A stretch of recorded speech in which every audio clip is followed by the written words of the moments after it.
Wow. Okay, so we have Ellen Will here, who's we're so lucky to have for a lot of reasons. But one reason we're lucky is because you just had a huge storm rage through Happy Valley, and so somehow Yes, magically you have power and internet, and you can yes, chat, that is which true. is amazing. Yep. Ellen, you and I just met recently, and our worlds collided at a workshop.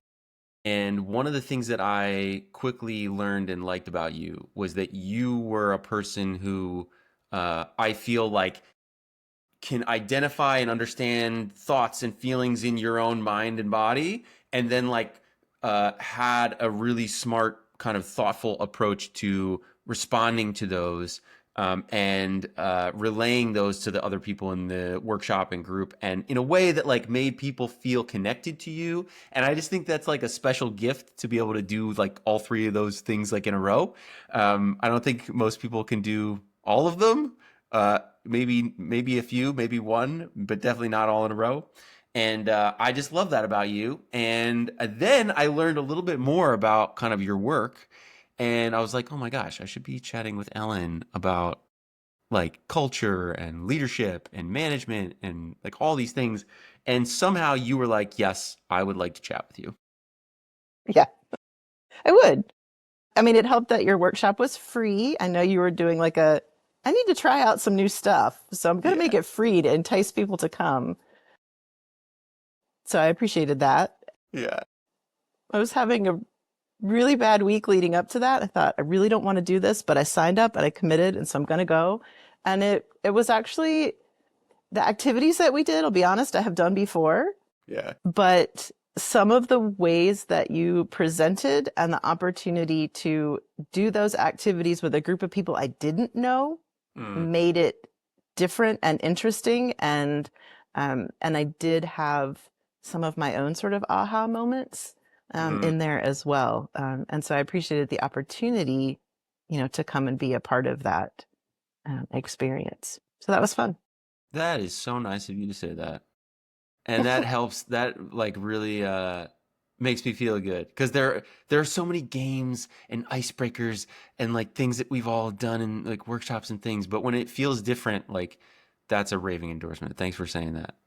um so one of the cool things that I think about, that I know about you, is that you work with an organization called Shavers Creek, and you're wearing an outdoor school shirt I'm today. representing. Yep. Tell me about Shavers Creek, tell me about outdoor school. Yeah, so Shavers Creek is Penn State's nature center. So we are one of the outreach units at Penn State, and our sort of charge is to connect people to people, to connect people to the natural world, and to be a place where Penn State students can come and get really practical hands-on experience doing the things that they are studying. Instead of waiting four Wow. years to graduate and then go do the things, they can do the What a things. remarkable Uh, idea. yeah, so it's really I fun. know. And very soon, next year, Shavers Creek will celebrate its 50th anniversary, which is pretty exciting. And then Outdoor School is one of the many programs at Shavers Creek. And next year, Outdoor School will celebrate its 70th anniversary, which is amazing that it That's has been wild. happening for that long. I have not been there that long, but yeah, so Outdoor School is a place where fifth grade classrooms come for a 4-day, 3-night, overnight outdoor education experience. And we recruit Penn State students to come and be both the cabin counselors to live and take care of the campers or the Right. kids, and also to be learning group leaders, who are the folks who actually teach the lessons. So as one of the many Shavers Creek programs, our seasonal educators at Shavers Creek get to participate as leaders at Outdoor School, which is pretty fun. Hmm. So you've got a bunch of programs at Shavers Creek, and Yes. this is one that I've learned has like a really great like uh what I say, NPS score, like retention rate. People seem to be Mm-hmm. really happy when they go through it, whether they're participating in it as a student or whether they're participating in it as a mentor or like a leader.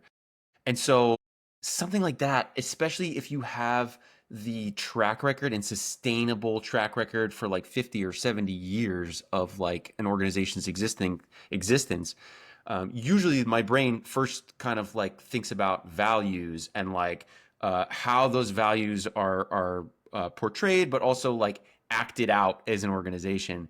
And I think usually when we do that well, we think of that as culture, right? People like us do things like this.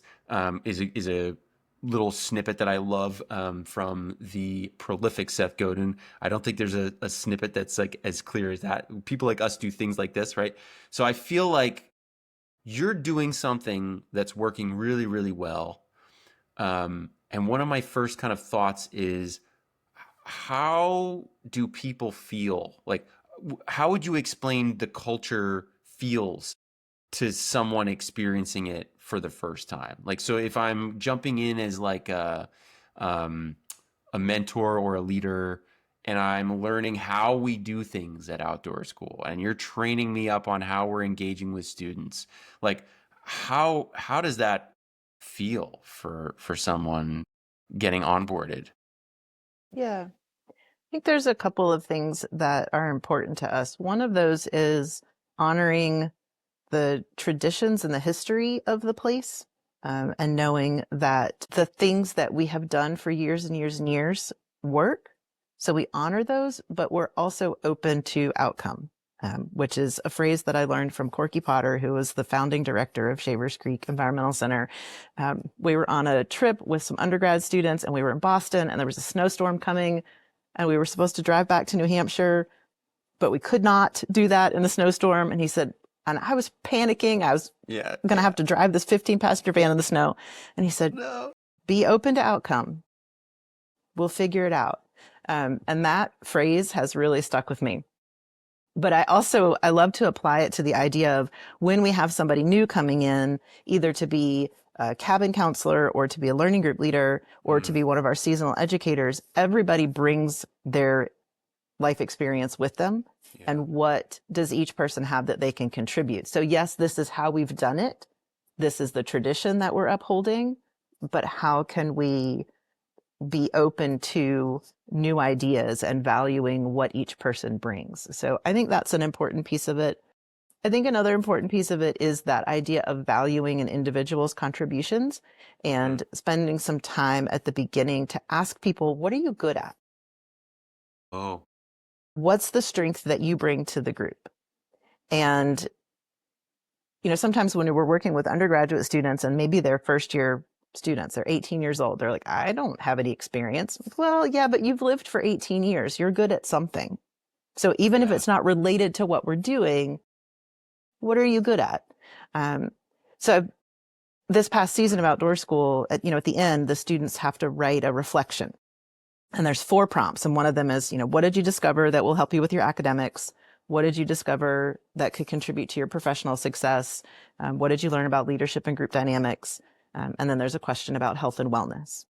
And one of the students specifically wrote in their reflection, I really appreciated that the learning group leader asked us what we were good at Hmm. and then allowed us to use those skills during the week. So I was good at this thing and not this thing, but one of the other people in the group was. And so when I was struggling with the thing I'm not good at, I looked to them and they came over and stepped in that role. And it was really great to see our group be successful because of that. Wow. When we're training new leaders, we've got this template for, here are the things when you have your first meeting with your teaching team. Here are the things we want you to ask and talk about. And one of them is, what are your strengths and what are the things you want to work on? So being really intentional about asking people, what do you bring? Yeah. How can we support each other? How can we lift each other up? And what do you want to work on? And how can I help you get there? So Whoa. even in just a 1 week time frame to be able to do that, I think is pretty powerful. That's wild, because what I think is so special about that is I feel like most people would hear that and be like, "Oh yeah, that makes sense." Right? And so like a lot of things in life, there's stuff that sounds like it intuitive and looks easy, but it actually is this display of amazing expertise and mastery. Because I feel like it's also really easy to be like, oh, that sounds like a good idea. And then when you go to implement it, it's like, oh, well, that's not a thing we do here, right? Oh, that thing you want to do, that's not what we do here. Oh, that specialty, like, well, there's no room for that. Oh, like, well, your skills don't match up and dovetail with the rest of the teams perfectly. So, like, we can't accommodate all things. And now it's just too hard to accommodate anybody's. So we're not accommodating. So we don't do that anymore. And so I Don't think do it's it. too easy. You know what I mean? To like be like, oh, it's such a good idea. Why don't we all do that? Because I feel like there's an art to like some of the mechanics of making it happen. How do you fit when someone's like, hey, I want to do this, and there's like already 18 people who want to, who are saying this is this thing I need. Like, you know what I mean? How do you manage to Yeah. fit and integrate? I think that we need to be flexible with our expectations. And so, when our learning group leaders are planning their lessons, we say, you got to have a plan and it needs to be thorough. And then you need to be willing to throw it out, because when the moments arrive, you've got this plan, and what your counselor is all of a sudden really good at doing and they're doing with the kids and the kids are loving it. Stay with that and do that thing and give them that opportunity. Um, and in the end, it all, kind of balances out. You'll still get to all the activities. And if you don't, that's okay.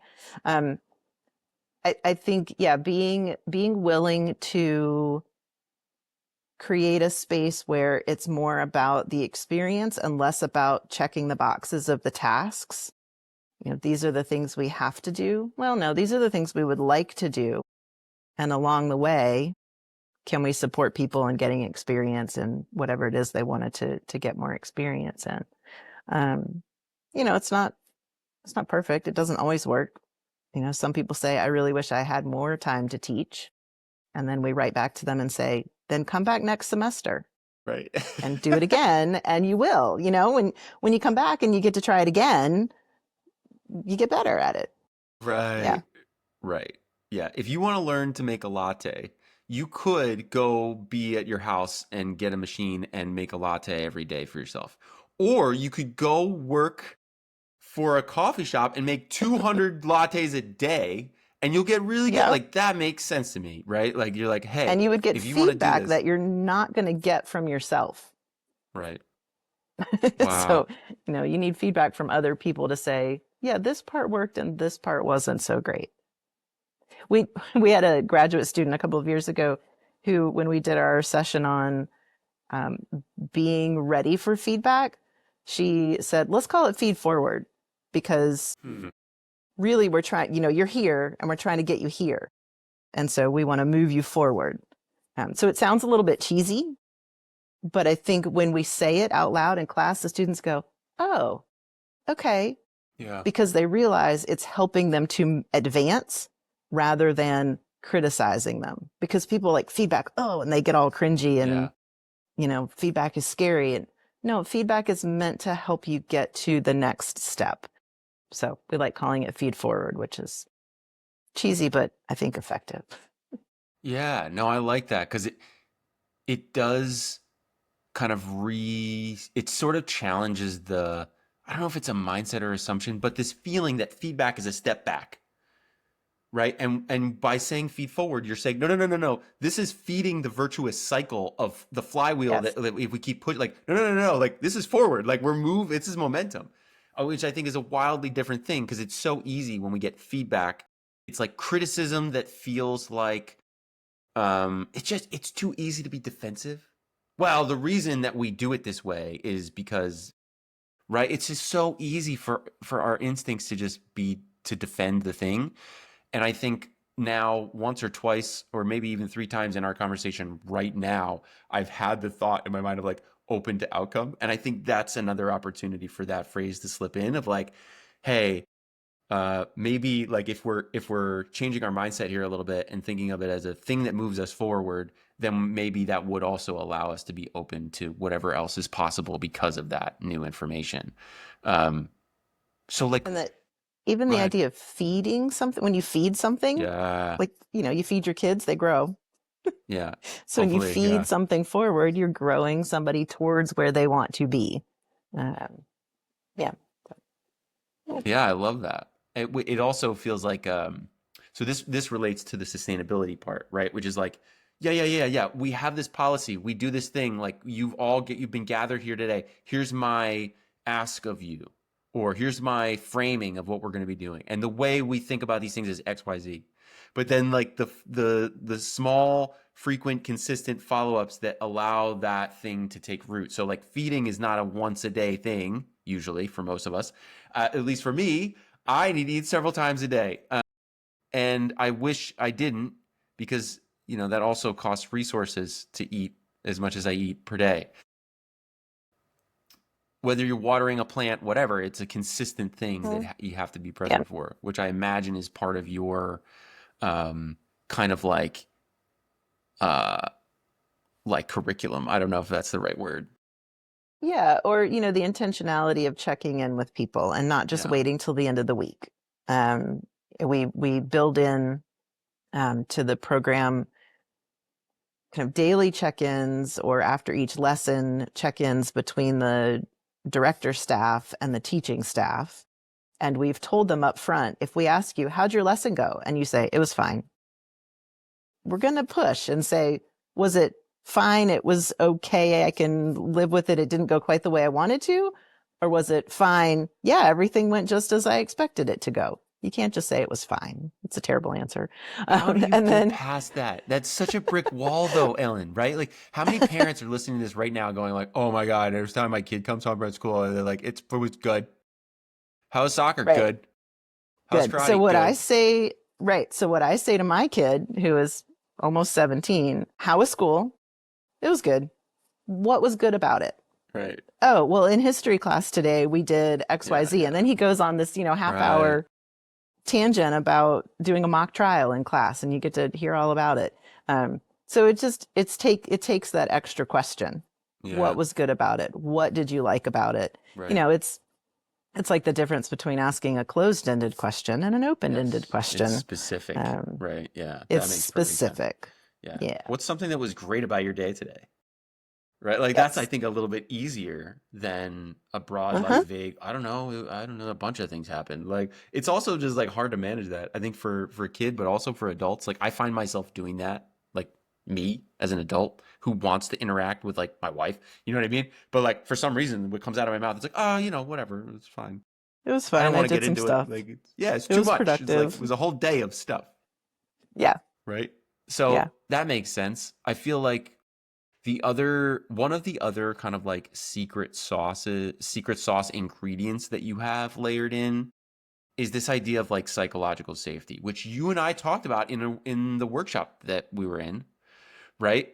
Like, which is basically if you don't know psychological safety for anyone who's listening and is not like 100% clear on it, it's basically I'm gonna oversimplify this, but basically the idea is how easy is it for people on your team or in your organization to like share ideas without feeling like they're going to be ridiculed, shot down, that their idea is going to be not implemented or tested or not considered, and that being able to do that, just the act of doing that and feeling like I'm allowed to share this is a really healthy symptom of like a great team culture. It seems to me like from what you're sharing, like that's a part of what happens in your organization. Like people are like, "Hey, I have this idea. I'm going to do this thing." And you're able to say, "Cool. Like tell me about your plan or your strategy to implement that," right?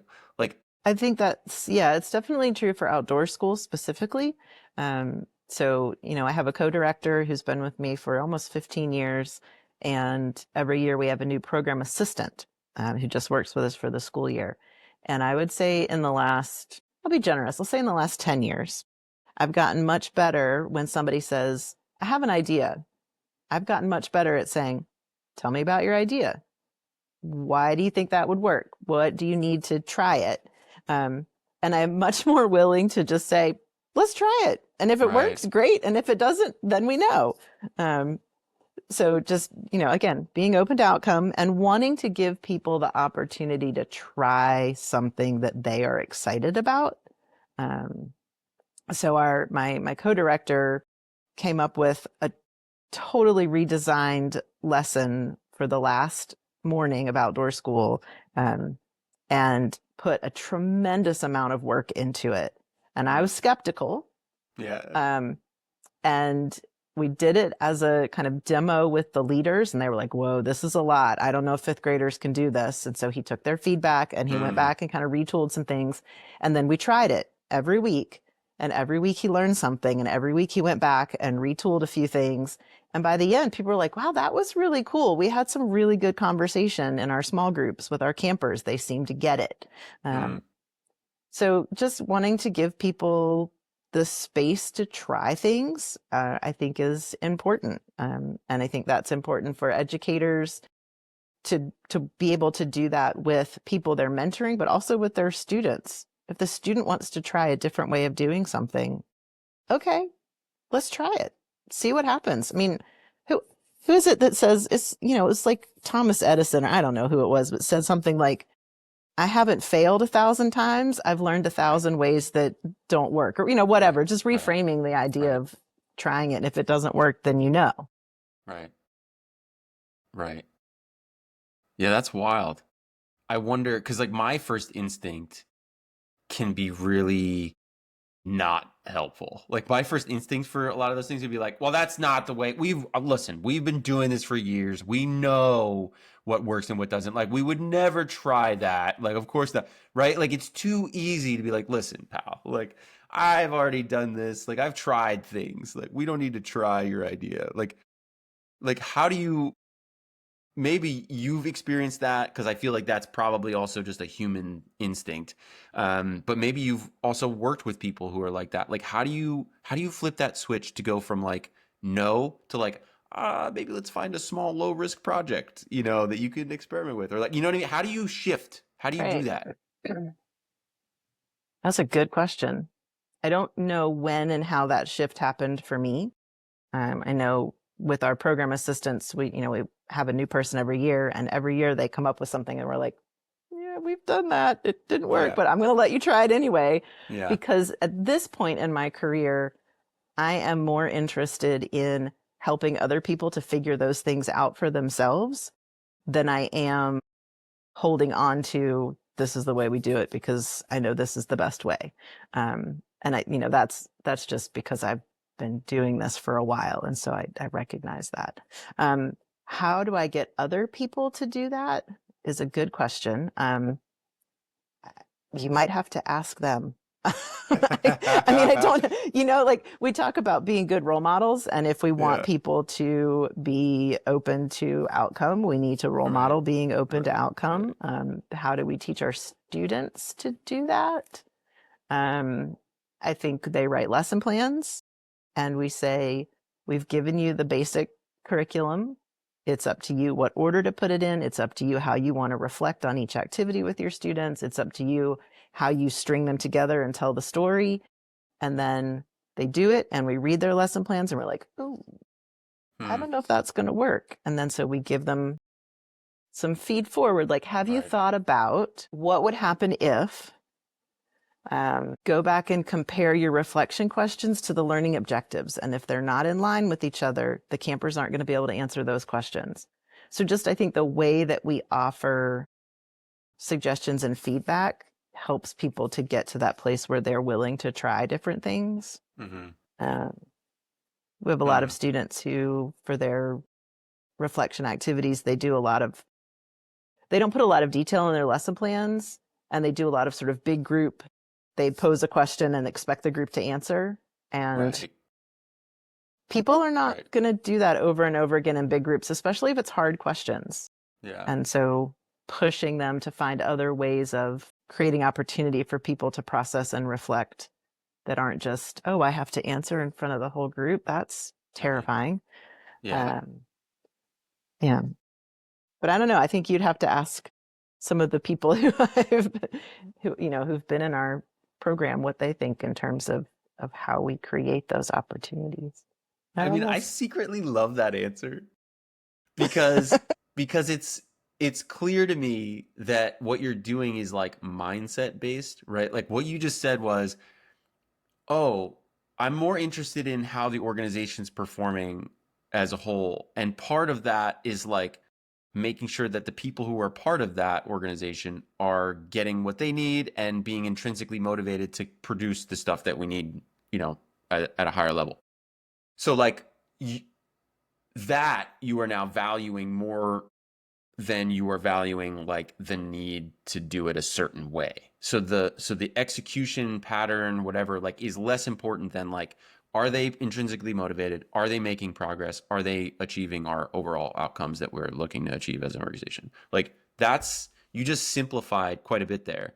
And I think like I'm really interested in like other mindsets that you may have that either consciously or like, you know, kind of just accidentally help shape some of the outdoor school teen culture. Okay. I'm glad you asked, because one of the things that I learned from, I don't know if you ever had the opportunity to meet Will Wise. I love, yes, I did meet Will Okay. Weiss. So Will was a colleague of ours.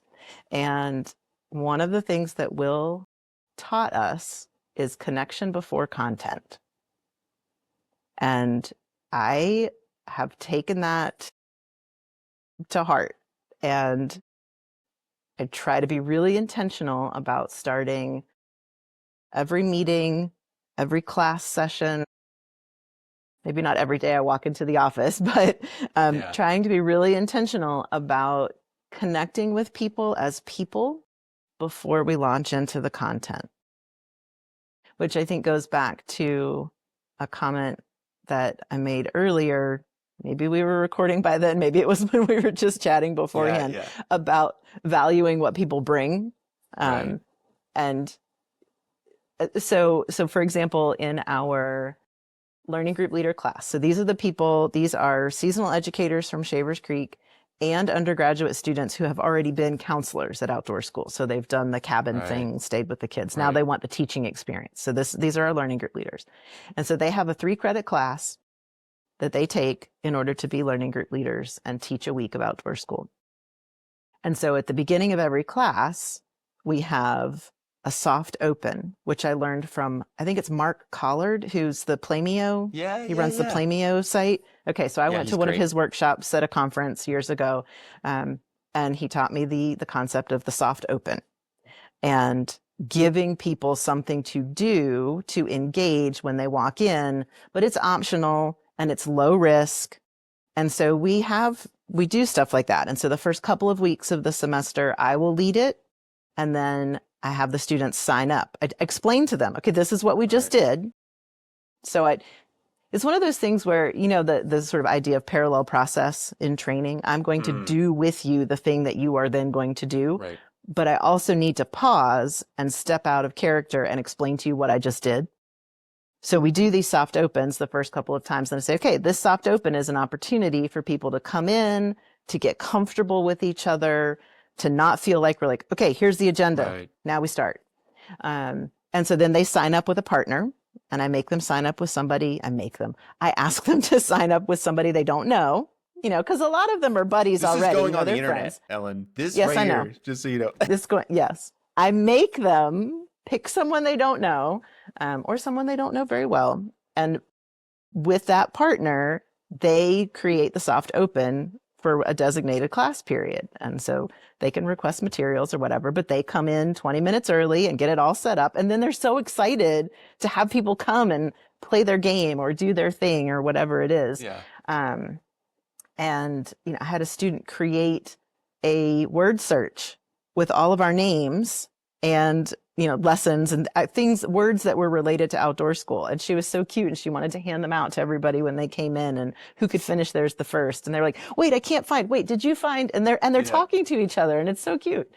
And then there's other students who come in and they want to check email and do something else. And Yeah. that's okay too. Right. You know, so the soft open is optional.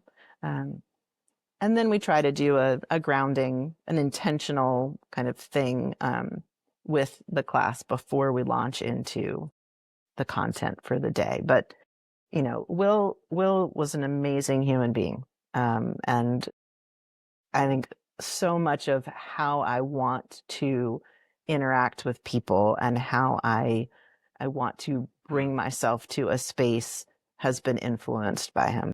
Mm. What a special guy, and also just special messaging.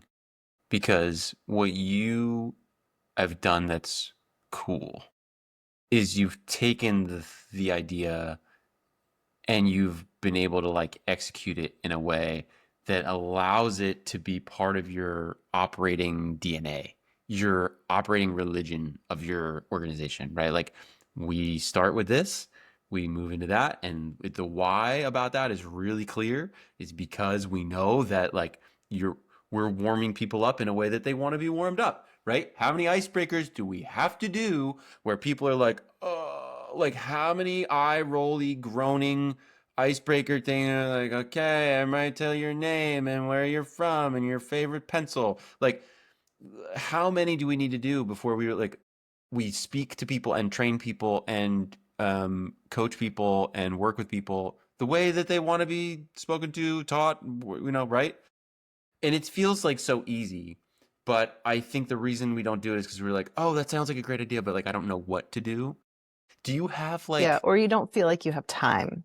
oh, Is there time to do that? No, I've got, 3 hours and I have to get through all of this stuff. But if you don't make time to do that, then it's just checking boxes and it feels right, transactional. And right, I don't want our, yes, it's training, but I don't want it to feel transactional. So we even, I talked about that template that the learning group leaders kind of follow. They have an opening activity. Um, and when I look at their lesson plans, I'm like, you jumped right to what's your name, where are you from, what's your major? yeah, right, Like, let's just do something fun just yeah, for the sake yeah, of doing something fun right, before we ask people to share personal information. yeah, And I can tell when they do or don't do it based on the laughter and sort of the atmosphere of the room. So they're all kind of spread out to different right, places in the room on that first evening of outdoor school. The staff comes in the day before the children come and they spread out in their small groups. right. And I can tell who has done connection before content Oh, and who hasn't, just by sort of the affect of the people sitting right, at the table. And I think, yeah. okay, I'm going to give you some feed forward for next time. Wow, that's wild how it can just look. The room literally looks different Yes, when it you do it. feels different. The energy in the room feels different when you take Holy time to smokes. do that. And so then it makes the rest of the evening more productive. It makes the Yeah, rest of the meeting more productive because you took time to acknowledge people as people and connect to them on that sort of, we're all just people here trying to figure things out versus I know it all and I'm going to tell you exactly what you're going to do this week yeah, and you're going to do it the right. way I told you versus we're in this together and let's figure it out. Hmm. That's so cool. One of the other thoughts I'm having as we're talking about this is like, you can do this for a team meeting. You can do this for a formal training. You can do it for like lots of different things. I'm wondering, like, when you have a new group of leaders or students, how long does it, let's just say you're going through your normal kind of like routine of like, bringing them in and doing a soft open and connection before content, and you're going through all of your, you're going through your playbook. How long does it take for a group of new people, maybe who haven't met each other before, to like start to feel like there is a cohesive culture? Like people like us do things like this. Like how long does that take? I don't know if that's an impossible question, but I'm curious. Well, I think I have a special circumstance because the people who are coming to participate in outdoor school, they're self-selecting to be Mm, there. And they're signing up because a friend told them it was awesome, or we did a pitch in one of their classes and, whatever we said or mm, showed in the pictures connected with them in some way. So they're already kind of predisposed to wanting to be part of the group. Um, I think the harder piece is when we have incoming seasonal educators, our intern staff, who did not do outdoor school as an undergrad. So they never were a counselor at outdoor school, and they come in as an educator, and so now they need to be a learning group leader, and Right. they need to help create that kind of welcoming feeling Right. for the students, having not done it themselves. And I think that's a little bit more challenging Mm-hmm. for me, because I definitely fall into the trap of taking for granted that everybody who is a learning group leader has already been a counselor and has been at Right. outdoor school and kind of gets it. Mm-hmm. And so I have to slow down and remind myself not everybody knows yet. So I think, in that case with our class where we meet once a week, it might take until maybe the third week for that person to really start to feel like, okay, I don't entirely know what's happening here, but I feel comfortable enough with this group of people that I'll figure it out, and I know they're there to support me. Mm-hmm. Um, it takes me saying, okay, wait, if you don't, I don't want to, call out anybody in particular, but hey, Yeah. if you're feeling lost, just make us stop and explain it. Don't feel bad about making us explain it, Mm-hmm. or don't feel bad if you just need to lean over to your neighbor and go, what is she talking about? I will not be offended if you do that, and to acknowledge, sometimes I know I just get going and I assume everybody knows what I'm talking about. And if you Mm-hmm. don't, please make me stop. And sometimes they Right. do and sometimes they don't, but Right. ultimately they catch up. But I think it takes a couple of weeks. Um, we don't have a couple of weeks with the counselors though. So with our Mm. counselors, they only get to do 1 week because they have to miss a week of class to be at Right. outdoor school. And so we do 3 training sessions prior to their week. And we start right away with getting them in their cohort. So immediately they're already interacting and doing those groany eye roller Right. icebreakers and team Right. building things with their cohort. And then they get together with that cohort 2 more times before they come to outdoor school. So by the time they show up on the Monday of their week, they already know each other. They've carpooled twice. So Right. they're building in some intentionality with that. And starting that cohort process at the very first training is something that we only just started doing about a year ago. And when I made the decision to do it, and then I also added a third training session, Mm. which was this meet and greet the Thursday night before they come to outdoor school. And after we did it the first time, I was like, why did I wait so long to do that? Wow. Because this is beautiful and everybody loves it. I was so worried, oh, I don't want to ask them to do this extra Right. thing, but they love it. And it has Mm. been, I won't say a game changer, but it has, I think, made people, 50% more comfortable with each other when they show up on the first day, because That's they're not coming huge. in blind. They already know each other. Yeah, I really don't know why it took me so long to make this change. And so now I'm like, okay, well then let's try it. Like that's like, I think that's part of what I was saying before about Right. I'm more open to saying, yes, let's try it and see if it works. And sometimes it works better than you thought it would, which is the case here, which has been great. Yeah. Holy cow. Have there Yeah, been it's good. times where it worked way worse than you thought it would? Mm. Where you were like, oh man, I can't believe I never thought of this. We should totally do it this way. And then flomp. And then it didn't work. Maybe I blocked those out of my memory. If I've had Maybe any that's of another those. insight right here is that like you need to do that. I don't know. That's so Maybe. funny. Oh. Well, now my brain is excited about challenges. What's like maybe stop me if this is a trick question because I don't know if this is true, but like what are like some common problems? I'm going to say is that the right word? Some common challenges that you run into when you are sort of instilling that culture. You know what I mean? You've got your unofficial start, you've got your connection before content. Like you're going through your playbook. What are the most common things that show up where you're like, oh, I know what that friction is. I know what I need to do.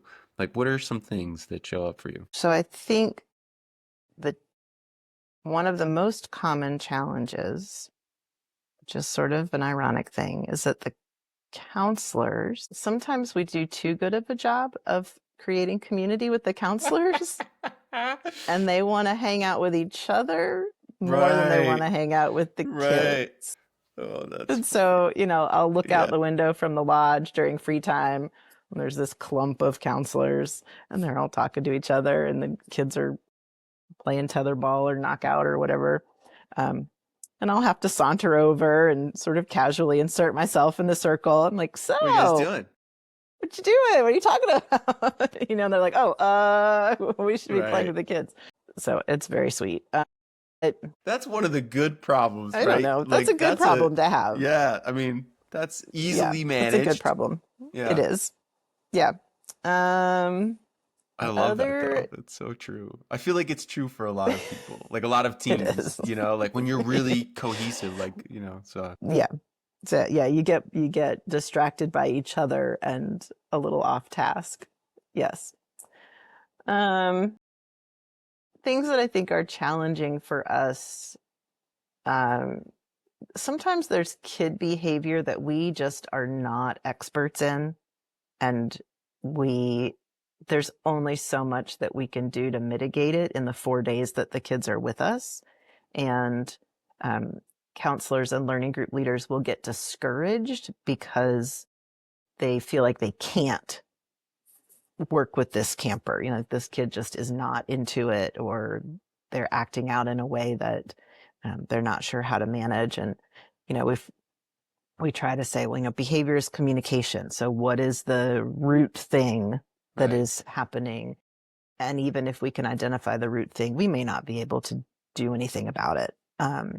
And and so the challenge is how to help people feel empowered to almost let go of that. And you're not going to reach every kid. And as long as the kid's not right, doing anything that's hurting themselves or anybody else, if they want to pick at the right, grass instead of participating in the right. activity, that's okay.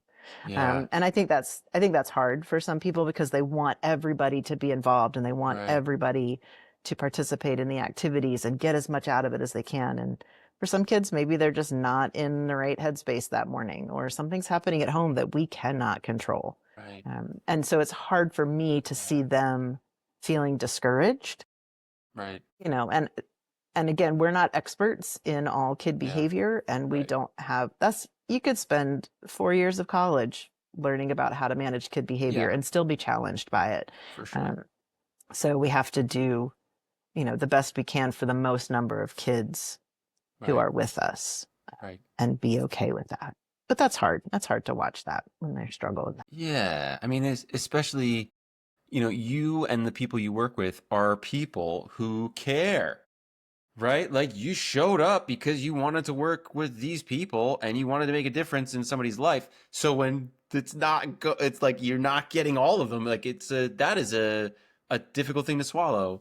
And but I think your approach is very like healthy because it's a certain like there's a certain detachment that's sort of required to like continue to move on and provide great, you know, circumstances for everybody.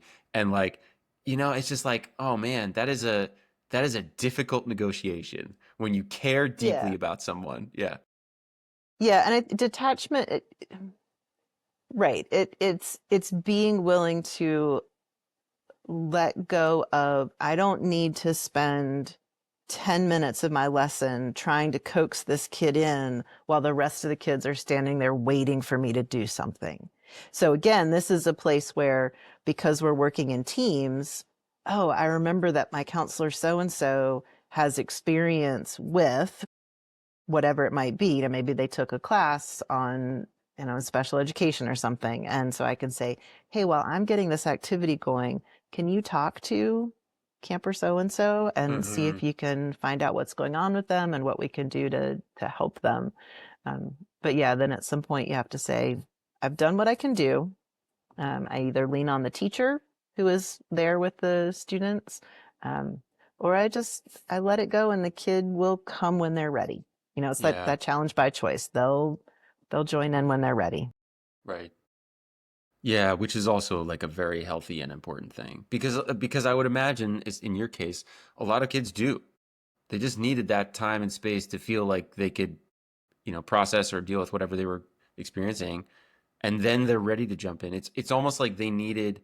I don't know if this is accurate, but it's almost like they needed like a longer soft start, right, or a longer connection Maybe. before contact than like other kids or other educators needed to sort of be warmed up to say, okay, now I'm ready to like jump in. Like now I feel like You know, it's and, my time. and now that you've said that too, it makes me think about um, the adults, the counselors and Right. the learning group leaders. Sometimes they need a minute too, Yeah. but they're not willing to take it because they think they can't. Oh, so And true. Who and has we've time and for we've that? Come on. yeah, I can't take a minute to Yeah. take a deep breath and get a drink of water and look at my Right. lesson plan. And so we tell them, we talk about that.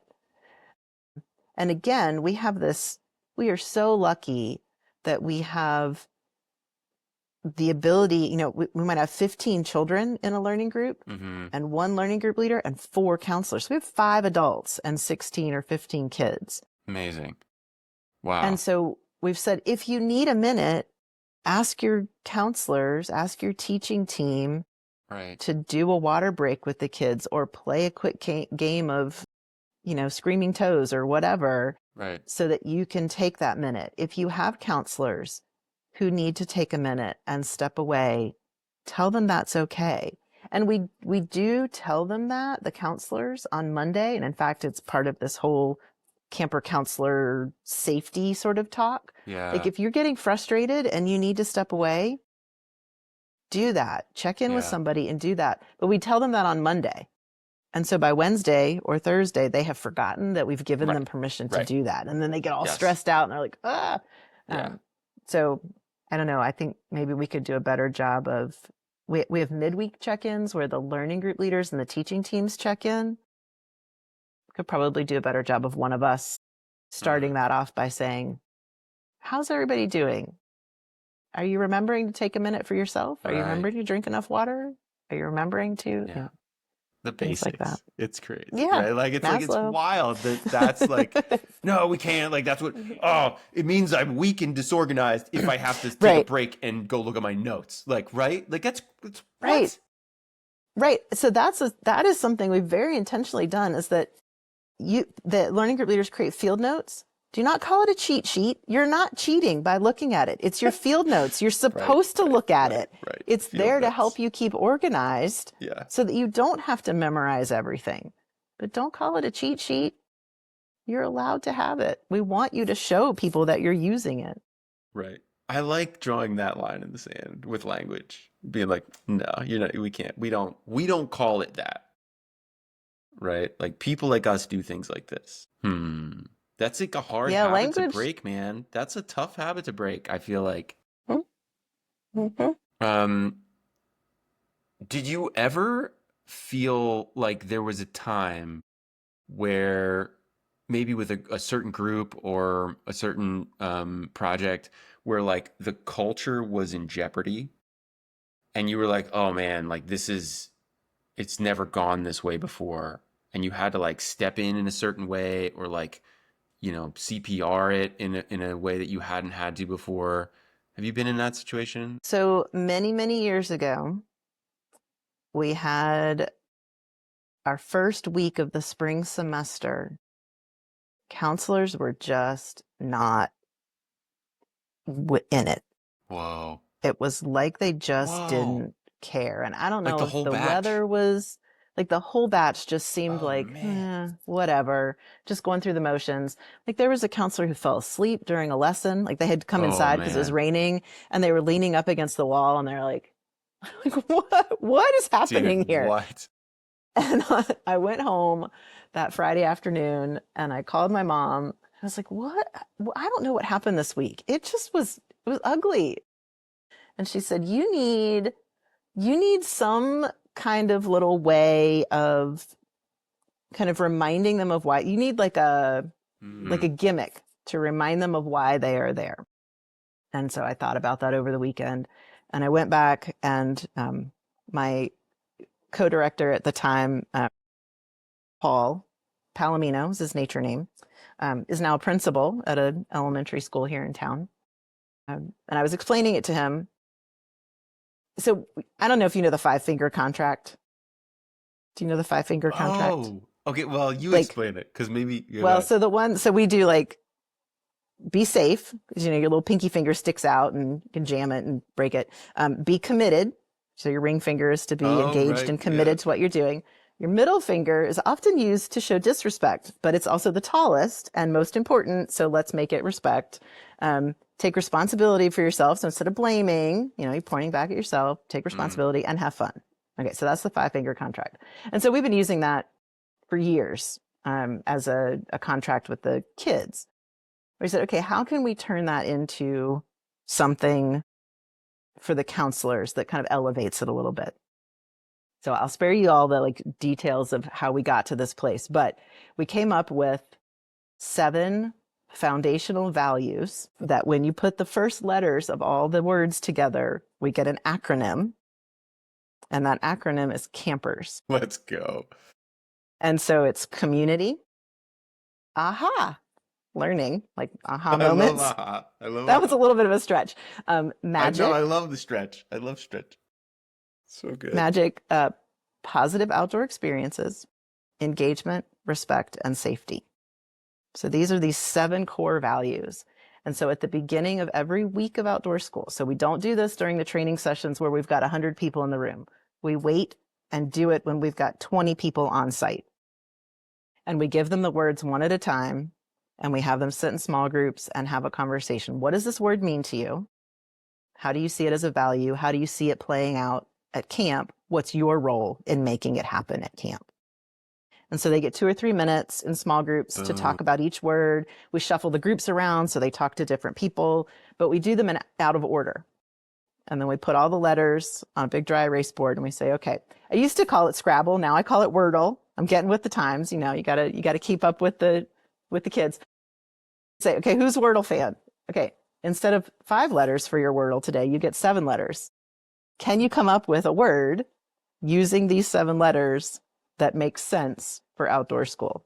Every week somebody figures it out, some quicker than others, Right. but it's so funny when somebody gets it and they're like, oh, and they get it. We invite them to come up and rearrange the tiles, and we write them on little dry erase boards and they rearrange them. And when the rest of the group sees it, they're like, oh, that Right. was Yeah. good. I see what Yeah. you did Yeah. there. Yeah. And so we're like, yeah, so these are our values, and what we do is for the campers. We want you as the staff to build community, to be engaged, to Mm. be respectful of each other. But primarily our job is to do that for the kids. And if we do it for the kids, then we do it for each other. And since we implemented that and we do that every Monday afternoon, it made a difference. It Mm. really did make a difference. So, and then on our evaluation at the end of the week, we have those same 7 values and we ask the learning group Ah. leaders to rate their counselors. Did your counselor do these behaviors that lead to, good outcomes within these different areas of being engaged and being part of the community and respecting the campers and things like that. So, I mean, you've added a couple really key elements, right? Like there's accountability in there. There's like, hey, we're all going to do this, and then a bit of like the still talking about the accountability piece. Like, what is your role in it? I love that. Right? That's so important. It's like, yeah, yeah, yeah, yeah, yeah. There's the organization. Yeah, yeah, yeah. We agree. Yeah, yeah, yeah. Those are our values. But then to challenge them with what is your role in it? Like, it is really hard to say, well, my role is to be present for this, this, and execute on this, this, and then not do it. not do Right? it. Right. Like, there's a Right. cognitive dissonance that occurs that is strong, like, creates a strong behavioral, like, influence. Right? Like, so I love that use of accountability, cognitive dissonance, like, whatever else you would want to call that. I just love that. It's a beautiful And execution. it's on a poster in the dining hall. So they see it every time they come into the dining hall. to be reminded that these are the things that we value and what we want to do. Right. Yeah, Which is so difficult. I feel like there's so many organizations that will do that part only. just the sign. You know what I mean? Where Mm-hmm. it's like, welcome Yeah. to Wells Fargo. You know, Here are our respect. values. And like, yeah, and you're Uh-huh. just like, how many of your people, like, I don't know, like, in what way do you do you execute that? Like, in what ways are those things behaviors, right? Like, because that's what culture is, right? It's your Yes. companies or organizations like values in behaviors at scale across your team. So like aligning those things is so just what, like, that is what it is. Like what you're saying is exactly what it is. What is your role in doing that? Like that's such a good one. Like that one question is just gold. I love that. I feel like having this experience, going through it culturally, getting that training, and feeling like, oh man, now I have a playbook for doing all this stuff is an important experience. But what would you say, like, if you interviewed some of the people who have been through outdoor school and have come back again and again and again, and you ask them, what makes you keep coming back again and again and again? Like, what would they say? I will tell you what they will say. Give me a minute. You have a very specific example. I can tell you're looking it up. You I already have asked this two. question. Well, the learning group leaders, the people who are coming in to do the teaching part, they've already been counselors twice. So they have a history with the program. They already have a feeling um, in their gut. Yeah. Okay, hang on. It's going to take me just a second. Oh, come on, little spinny wheel of death here. Okay. Oh man. Come on, spinny wheel of death. All right. Da-da-da-da. Okay. I just wanted to say thank you for another amazing season of Outdoor School. It was the perfect final season. Thank you for believing in me and giving me the space and opportunity to be Clementine.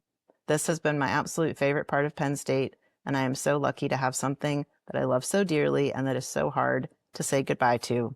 Clementine will always be part of me. Same with ODS. Thank you. So that was one of our learning group leaders from this season. Let's see. Thank you so much for everything. I'm really going to miss the awesome community and truly high quality people that come with ODS. I really do feel like I can be myself at camp and with you and with you all. I'm so grateful for the opportunity and will always cherish the connections I made here. See you soon. Good luck with the rest of the season. So that was Pine. Those are both people who were counselors twice. They were learning group leaders last fall, and then they got credit for it last fall. And then this semester they volunteered. So they just volunteered their time. They came to class every week to participate and be part of the community, even though they had already done the academic work.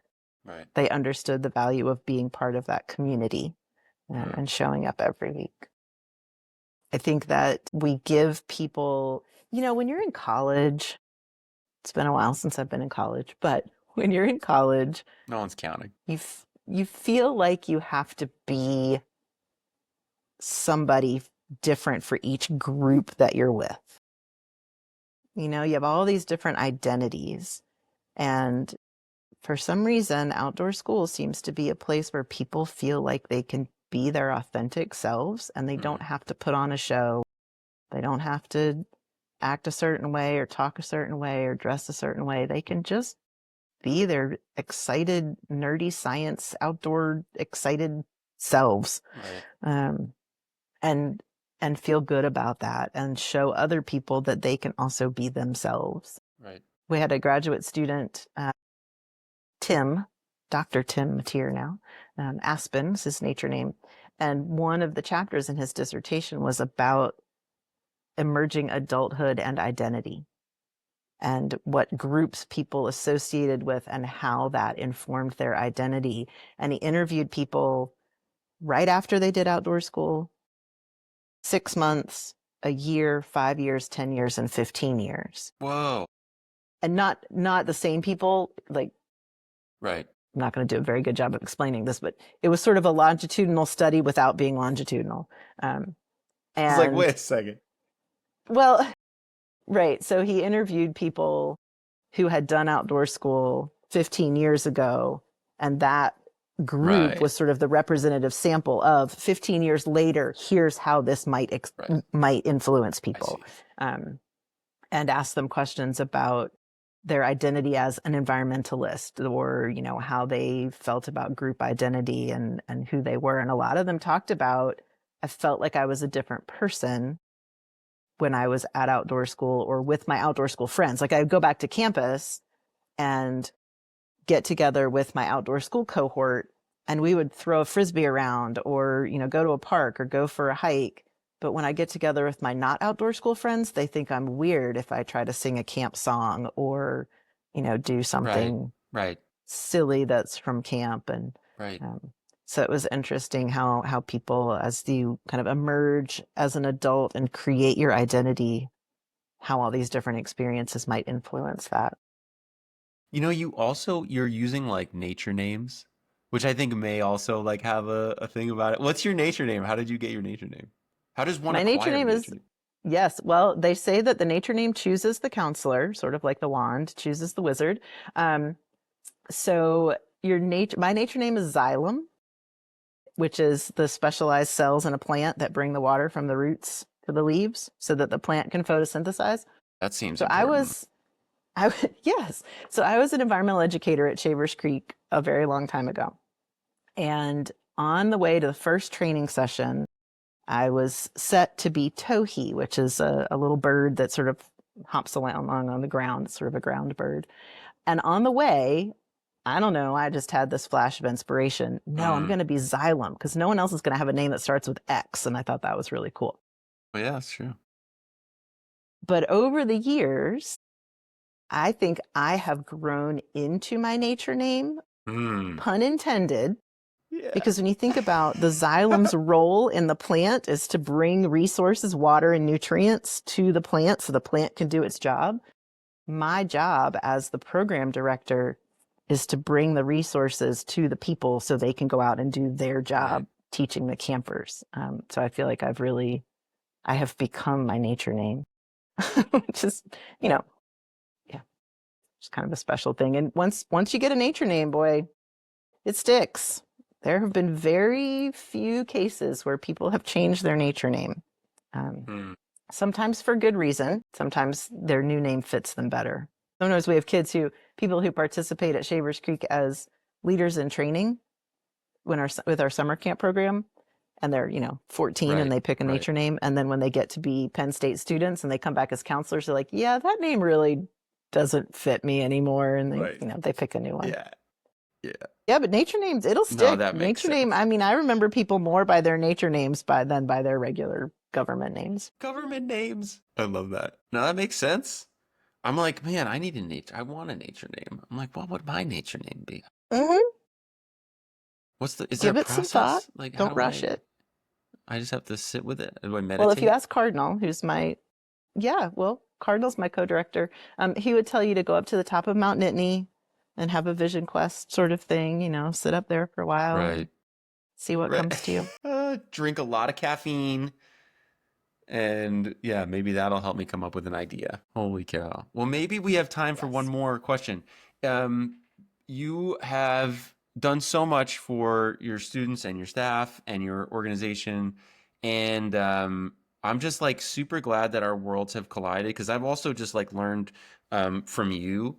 And I'm wondering if maybe there's like one thing that you now know to be true after the experiences you've had about building strong team culture. Like, if you could leave listeners here with one thing, lesson, tip, ritual, hack, uh, in thought, like, what would you want them to know about building strong? Yeah, connection before content. I think that Mm, recognizing people as people and recognizing that everybody brings something to the table, whether they realize it or not, is important. And having that opportunity to soft open, even if that's just when you walk into your office in the morning, saying good morning to people and checking in with them as people before you launch into business. Right. um, is really critical to establishing that connection. When people feel valued and heard, they're more likely to want to be there. Yeah. Wow. Well, I love that insight, and it's a great one to sort of end on. Thank you for being with me and with us today, Ellen, Yeah, despite the fact that you it was fun. have power outages and internet outages all around you right now. Thanks for jumping Yeah, in, and thanks for the great work that you're doing. thank you. Thanks for the opportunity to chat about it.